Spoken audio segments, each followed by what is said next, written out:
Hello viewers, in this video I will show you how to fix the Facebook keeps stopping problem on your phone. You can see this is the problem, how to fix it. Okay, let's get started.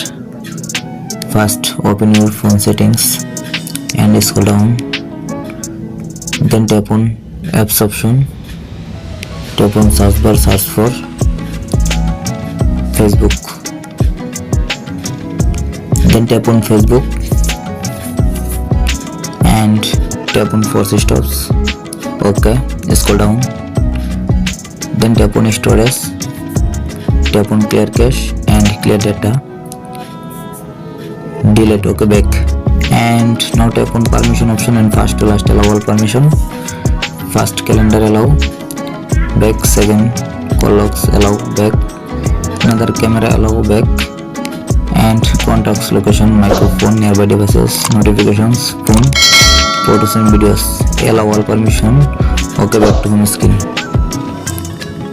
And now check your internet or Wi-Fi connection. My Wi-Fi already connected. Okay, done.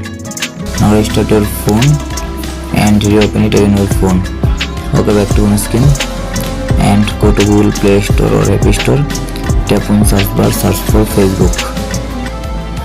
Now tap on Facebook and check update your Facebook app.